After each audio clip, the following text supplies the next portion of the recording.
The emergency broadcast had been looping for 3 days straight when Marcus Webb finally decided to ignore it. The television screen flickered in the corner of the demolished electronics store, its automated voice crackling through damaged speakers, warning citizens to remain indoors and await military assistance that everyone knew would never come. Marcus crouched behind an overturned display case, his breathing shallow and controlled, watching the shadows move past the shattered storefront windows. They weren't human anymore, not really. The things that shuffled through the debris-strewn streets of downtown Portland had once been neighbors, co-workers, friends, but the infection had stripped away everything that made them who they were, leaving behind only an insatiable hunger and a relentless determination to spread their curse to anyone still breathing. He counted 7 of them passing by, their jerky movements accompanied by the sickening sound of dragging feet and low guttural moans that seemed to vibrate through the very concrete beneath him. Marcus tightened his grip on the aluminum baseball bat he'd found 2 blocks back, his knuckles white with tension. The bat wasn't much, but it was better than nothing, and in the 72 hours since the world had ended, he'd learned that something was always better than nothing.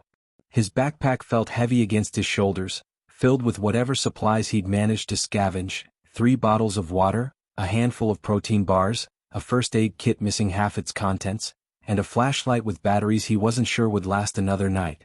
The weight was uncomfortable, but it was also reassuring, a reminder that he was still alive, still fighting, still human. The horde outside began to disperse, drawn by some distant sound that Marcus couldn't hear but they seemed hardwired to detect. He'd noticed that about them over the past few days. They hunted by sound primarily, their eyes clouded and useless, but their hearing had somehow become supernaturally acute.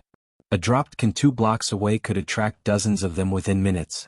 Silence had become the most valuable survival skill, more important than strength or speed or even luck. Marcus waited another 5 minutes after the last one had shambled out of sight before he dared to move, rising slowly from his hiding spot, testing each step to ensure his boots didn't crunch on the broken glass scattered across the floor. He'd been making his way north through the city, following a plan that was barely worthy of the name. Before the cell towers had gone dark, he'd received a garbled message from his sister Emily, something about a safe zone being established at Jefferson High School, up in the suburban hills where the infection supposedly hadn't spread as quickly. That had been on day 1, and he had no way of knowing if the safe zone still existed or if Emily had even made it there, but it was the only destination he had, the only thing keeping him moving forward when every instinct screamed at him to find a hole and hide until this nightmare ended. Deep down, though, Marcus knew there would be no ending, not the kind anyone wanted. This was the new world, and adaptation was the only option besides death. As he moved toward the store's back exit, Marcus heard something that made his blood freeze. It wasn't the moaning of the infected or the shuffle of dead feet. It was crying, human crying, coming from somewhere above him. His eyes tracked upward to the storage loft accessible by a metal staircase in the corner. Someone else was alive in here, had probably been hiding up there the whole time, and they were about to get themselves killed. The crying grew louder, panic evident in each sob, and Marcus knew that every infected thing within 3 blocks would be converging on this location within minutes. He had a choice to make, the kind of choice that defined who someone really was when all the comfortable lies of civilization had been stripped away. He could slip out the back door, disappear into the maze of alleys and side streets, and preserve his own survival. Or he could climb those stairs and risk everything for someone he'd never met, someone who might already be infected, someone who might get them both killed. The crying continued, desperate and terrified, and Marcus felt his feet carrying him toward the staircase before his brain had fully processed the decision. In this endless night, courage wasn't just a weapon, it was the only thing separating the survivors from the monsters. Marcus climbed the metal staircase as quietly as possible, each step a calculated risk that sent small vibrations through the structure. The crying had subsided to muffled whimpering, and as his head cleared the loft floor, he found himself staring at 2 pairs of terrified eyes gleaming in the darkness. A woman, probably in her early 30s, sat huddled against a stack of box televisions, her arms wrapped protectively around a boy who couldn't have been more than 8 years old. The woman's hand shot up, revealing a box cutter held in a trembling grip, the small blade extended and pointed directly at Marcus's face. "Stay back," she whispered, her voice hoarse and desperate. "I swear I'll use this." Marcus slowly raised his free hand, keeping the bat lowered and non-threatening. "I'm not infected," he said quietly, his voice barely above a breath. But you need to keep that kid quiet. They hunt by sound, and you just rang the dinner bell for every one of those things in a half-mile radius. The woman's eyes darted between Marcus and the staircase behind him, calculating her options and finding them all wanting. Up close, Marcus could see the exhaustion etched into her features, the grime and dried blood on her clothes that told stories she'd probably never want to speak aloud. The boy buried his face against her shoulder, his small body shaking with suppressed sobs. "I'm sorry," the woman finally said, lowering the box cutter slightly. "He saw his father yesterday. He saw what those things did to him. I couldn't keep him quiet anymore." The words hung in the air between them, heavy with grief and the kind of trauma that would leave scars no first-aid kit could treat. Marcus nodded, understanding flowing between them in that shared moment of loss. Everyone had seen something in the past 3 days, everyone had lost someone, and the survivors were united by their nightmares as much as their determination to keep breathing. "What's your name?" Marcus asked, pulling himself fully onto the loft floor and moving toward them in a low crouch. "Jessica," the woman replied. "Jessica Porter. This is my nephew Danny. I was supposed to be babysitting when it all started." The irony of that statement wasn't lost on either of them. A simple favor for her brother, probably looking forward to a weekend of movies and ice cream, and then the world had torn itself apart. "I'm Marcus. Were you planning to wait up here until they go away?" Jessica's laugh was bitter and short. "I was planning to wait here until I figured out something better. So far, nothing better has occurred to me." Marcus crawled to the edge of the loft and peered down at the store below. Through the broken windows, he could already see shapes gathering, drawn by Danny's earlier crying. 3 of them so far, but more would come. They always did. "We need to leave," Marcus said, turning back to Jessica and Danny. "Right now. There's a back exit through the storage area, and if we move fast and stay quiet, we can slip out before they surround the building." Jessica pulled Danny closer. "And go where?" "It's just as dangerous out there as it is in here." Marcus thought about his sister's message, about Jefferson High School and the promise of safety that might be nothing more than wishful thinking. But it was better than sitting in a loft waiting to be trapped and starved out. "I've got a destination," he said. "Up north in the hills. Someone told me there's a safe zone. I can't promise it's still there, but I can promise that staying here is a death sentence." He watched Jessica process this information, saw the fear and uncertainty wage war with hope across her face. Danny looked up at her with red-rimmed eyes, waiting for the adult to make the decision that would determine whether he saw another sunrise. The sound of shattering glass exploded from below as one of the infected stumbled through the storefront window, its moans immediately answered by others outside. The decision had been made for them. Jessica grabbed a small backpack Marcus hadn't noticed before and pulled Danny to his feet. "Lead the way," she said, and there was steel in her voice now, the kind of determination that came from having something more important than yourself to protect. Marcus moved to the staircase, but the sight below stopped him cold. 4 infected now filled the store's main floor, and one of them stood directly at the base of the stairs, its clouded eyes staring upward as if it could sense the living flesh just above it. Marcus's mind raced through possibilities, each one more desperate than the last. The infected creature at the base of the stairs swayed slightly, its head tilted at an unnatural angle as if listening for any sound that would confirm its suspicions about prey being near. 3 more of them wandered through the store, knocking over displays and scattered merchandise with the mindless determination of predators following an invisible trail.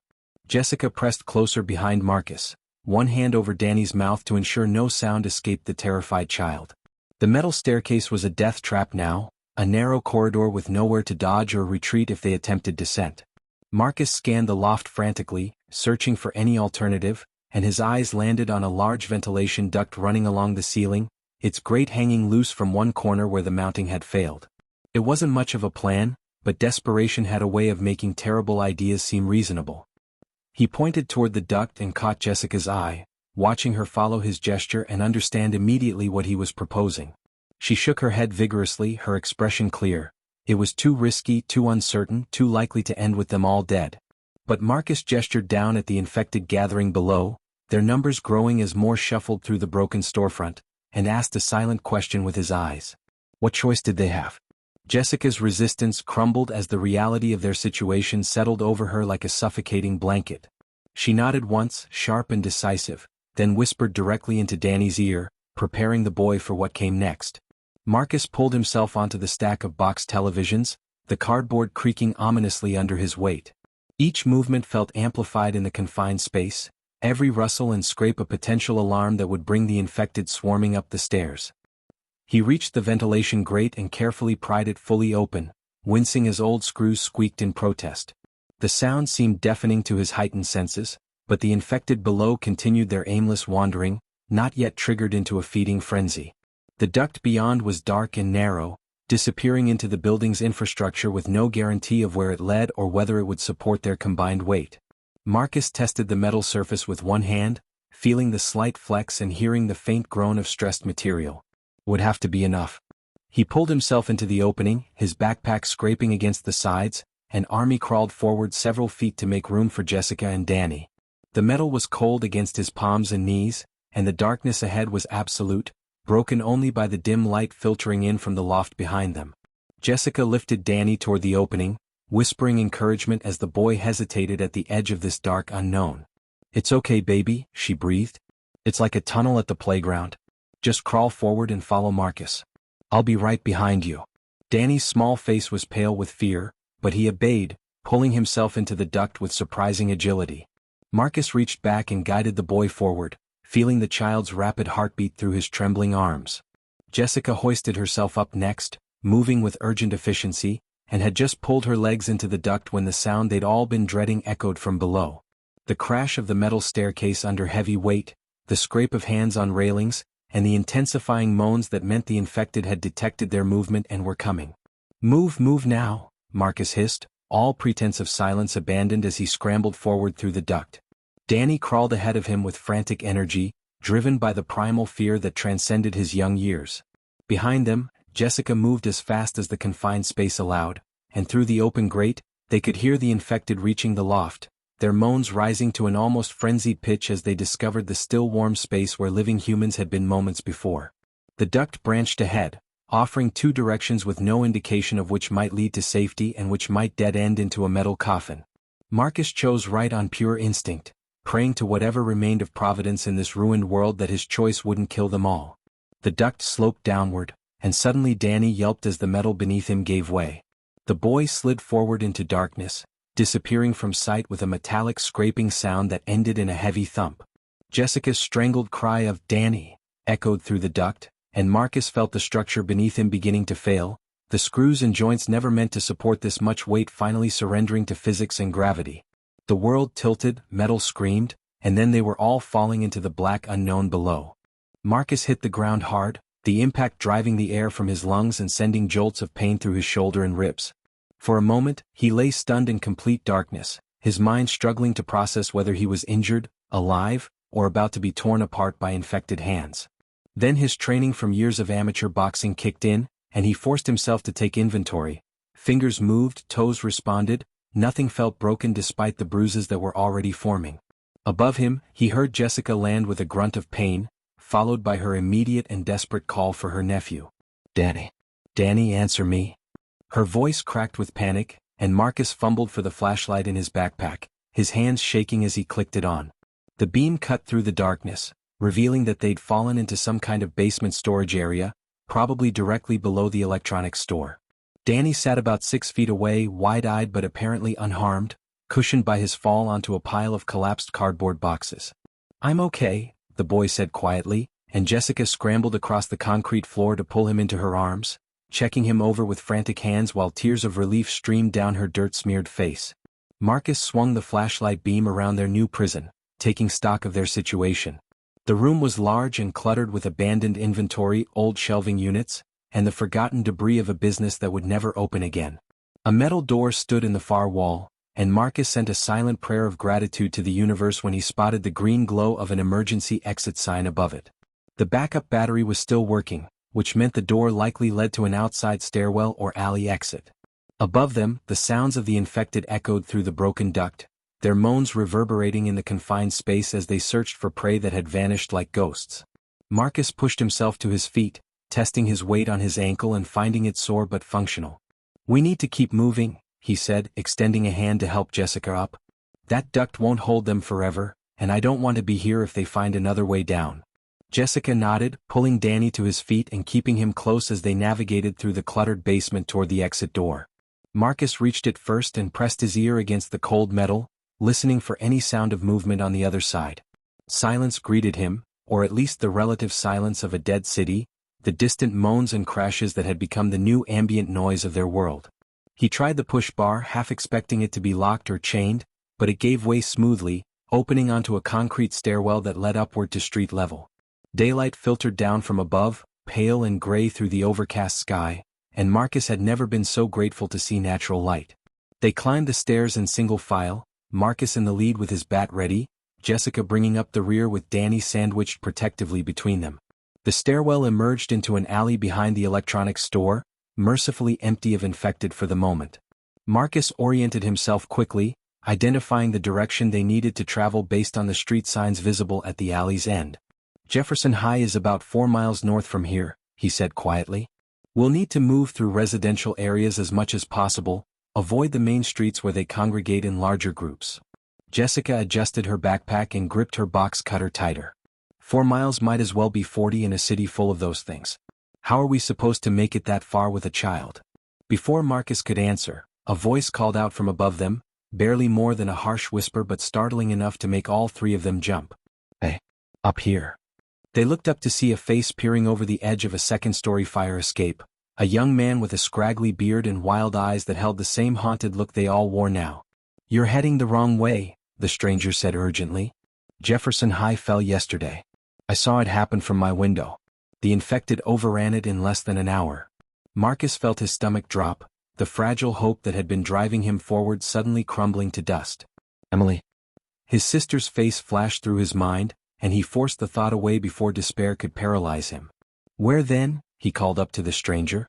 Where's safe? The young man glanced nervously down the alley, as if afraid his own voice would attract unwanted attention. The marina, down by the waterfront. There's a group holding out on the boats, using the water as a barrier. They've got supplies, defenses, and they're taking in survivors. But you need to move now before dark. That's when the infected get more active, more aggressive. He disappeared from view before Marcus could ask anything else, leaving them with a new destination and a ticking clock. Jessica looked at Marcus, her expression a mixture of exhaustion and grim determination. The marina is south, she said. That's back through the heaviest part of the city. Marcus knew Jessica was right, and the weight of that knowledge settled over him like a physical burden. The downtown corridor they'd have to traverse was a nightmare of narrow streets, abandoned vehicles, and countless buildings where the infected lurked in shadowy doorways and shattered storefronts. He'd come from the south 2 days ago, fighting and hiding his way through that urban maze, and the memory of it still made his hands shake. But the alternative was staying put, waiting for nightfall when the infected became more aggressive, their hunting patterns shifting from reactive to proactive in ways that Marcus didn't understand but had definitely observed.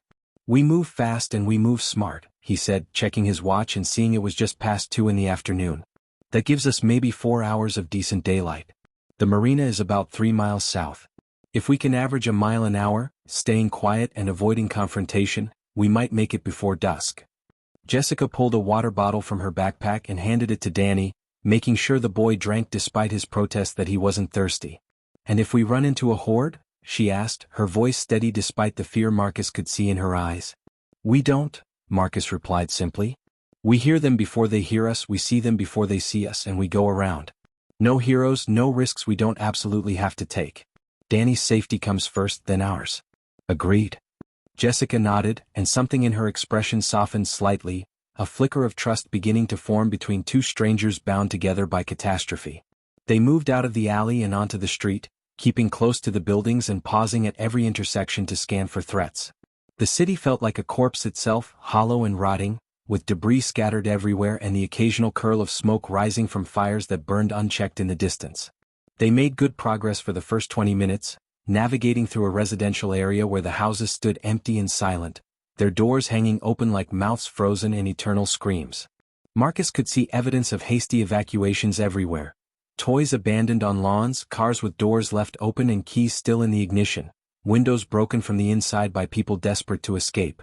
Each scene told a story of terror and chaos, of families torn apart in the first hours of the outbreak when no one understood what was happening or how to survive it.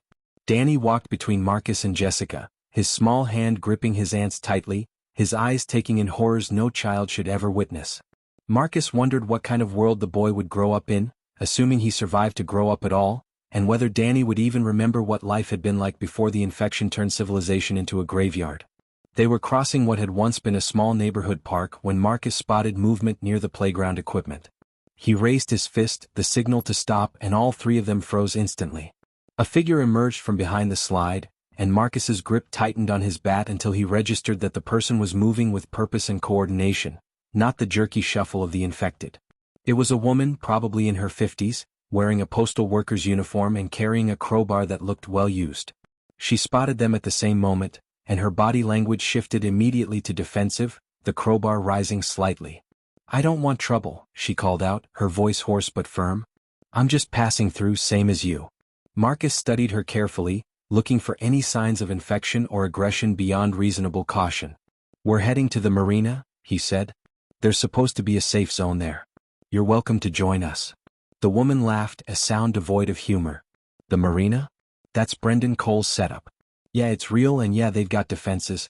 But Cole's not running a charity. You want on those boats, you better have something to trade. Food, medicine, weapons, skills. He's not taking in dead weight." The words hit Marcus like a physical blow. He'd been so focused on reaching safety that he hadn't considered there might be a price for admission, and his meager supplies wouldn't buy passage for 3 people. Jessica's face had gone pale, and she pulled Danny closer instinctively, as if she could shield him from this new complication through proximity alone.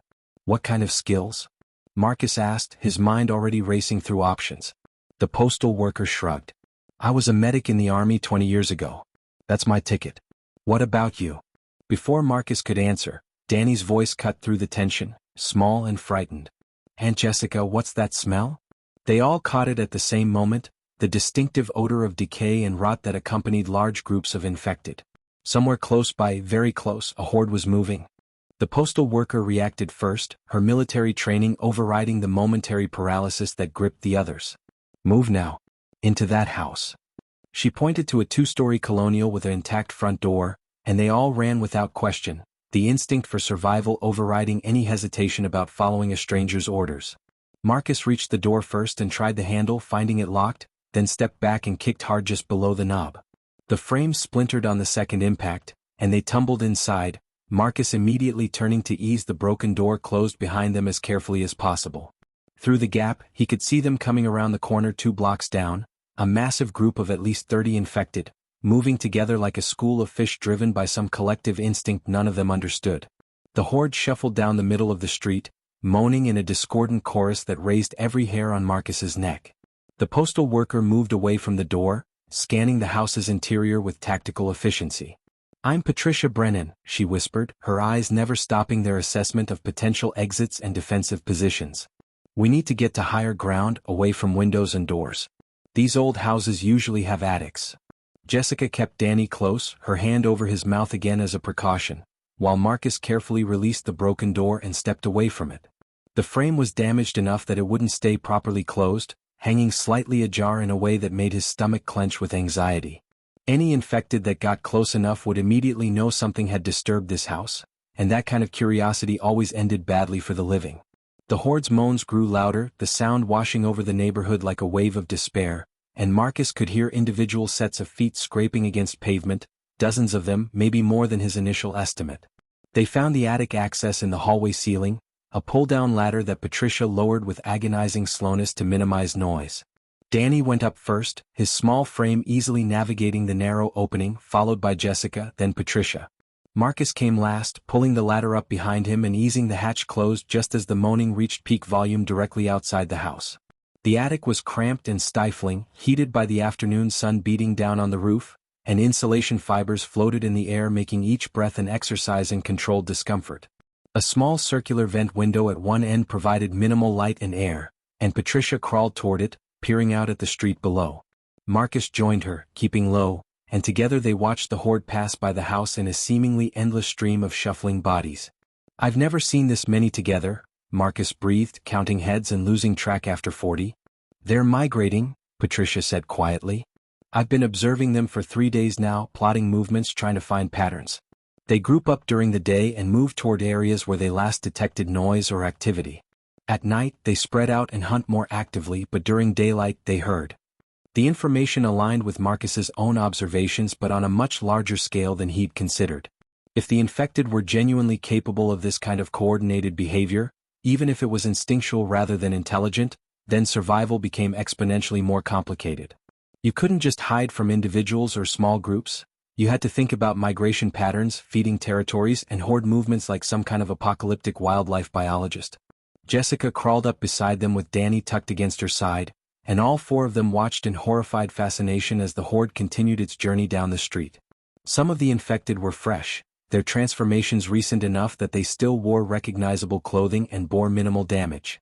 Others were deteriorating badly, chunks of flesh missing, clothes hanging in tatters, moving through what seemed like sheer force of will given that their bodies should have been non-functional. "Where are they going?" Jessica asked, and Patricia pointed south in the direction of the waterfront. "That's what worries me," Patricia said. "For the last 2 days I've watched smaller groups moving south. If they're converging on the marina area, Cole and his people might be in serious trouble. Or..." She paused, her expression darkening. "Or something down there is making noise, attracting them, and we're about to walk straight into the middle of a feeding frenzy." The last of the horde shuffled past the house, and Marcus waited another 10 minutes before he dared to speak at normal volume. "We have to warn them," he said.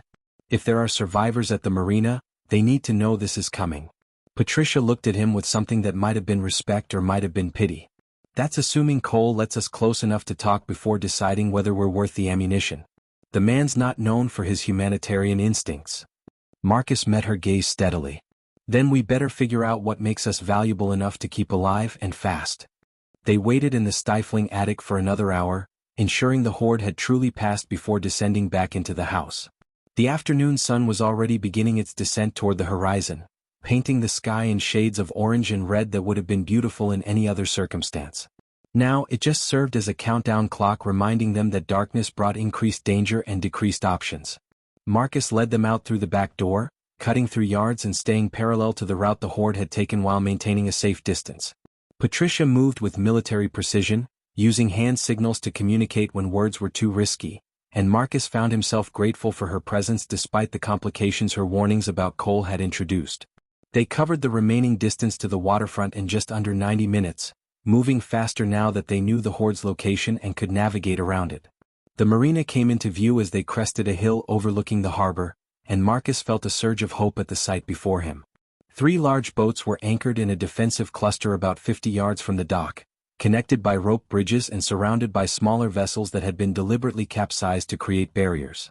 Fires burned in metal drums on the decks, and Marcus could see figures moving around with purpose and organization, at least 20 people from what he could count. More importantly, he could see the fortifications on the dock itself, chain-link fencing reinforced with sheet metal and shipping containers positioned to create a secure corridor from the parking area to the water's edge. Someone with military or security experience had designed this setup, and it showed in every detail. Patricia pulled out a pair of binoculars from her pack that Marcus hadn't known she possessed and studied the marina carefully. "There's a checkpoint at the entrance to the dock," she said, handing the binoculars to Marcus. 2 guards, both armed with rifles. "They're checking people before allowing them through. I count maybe a dozen others waiting to be processed." Marcus looked through the lenses and saw what Patricia had described, along with something that made his chest tighten.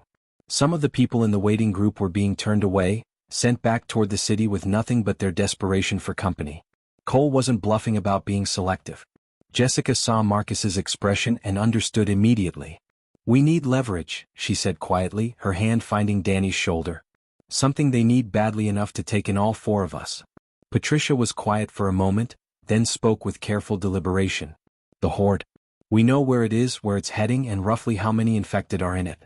That's intelligence, and intelligence is valuable to anyone trying to survive."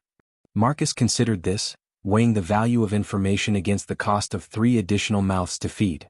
Would it be enough? Before he could voice his doubts, Danny spoke up, his young voice carrying a certainty that seemed beyond his years. "I can fit in small spaces," the boy said. "I heard those guards talking when we were hiding in the store before you found us. They said they needed someone small to get into places to find supplies. I can do that." Jessica's face went pale and she started to protest, but Danny pressed on. "I want to help, Aunt Jessica. I want to be useful. Dad would want me to be useful." The words hung in the air, heavy with the weight of loss and the desperate need to find purpose in a world stripped of meaning. Marcus looked at this child who'd lost his father, at Jessica who'd taken on the responsibility of keeping him alive, at Patricia who'd survived on her own through military discipline and hard-won skills, and he made a decision. "We go in together," he said firmly. "We offer the intelligence about the Horde, Patricia's medical training, my ability to fight, Jessica's determination, and yes, Danny's size if it comes to that. But we make it clear we're a package deal. All of us or none of us." Patricia nodded slowly, respect evident in her expression. Jessica pulled Danny close, her eyes bright with unshed tears, and whispered something in her nephew's ear that made the boy stand a little straighter. They approached the checkpoint as a group, hands visible and weapons lowered in a non-threatening posture. The guards watched them come, rifles ready but not aimed, and Marcus could see the evaluation happening in their eyes, the instant calculations about threat versus value. When they were 20 feet away, one of the guards called out, "That's close enough. State your business." Marcus stepped forward slightly, his voice steady and clear. "We have information about a horde, at least 50 infected, moving toward this location. We also have skills your leader needs. We're here to trade." The guard exchanged a glance with his partner, then spoke into a radio clip to his vest. After a moment of crackling static, a voice responded, and the guard looked back at them with an expression Marcus couldn't quite read. "Cole will see you. But the kid stays with me until he decides whether you're lying." Jessica's grip on Danny tightened instinctively, but Marcus put a gentle hand on her arm. This was the price of safety, the cost of survival in a world where trust was a luxury and suspicion kept you alive. They'd come this far together, and whatever happened next they would face it the same way. In the endless night that had consumed the world, courage had indeed become their only weapon, and they'd found it not in strength or violence, but in their refusal to abandon each other when abandonment would have been easier. Marcus met the guard's eyes and nodded once, accepting the terms, and together they walked forward into an uncertain future that was still better than the certain death they'd left behind.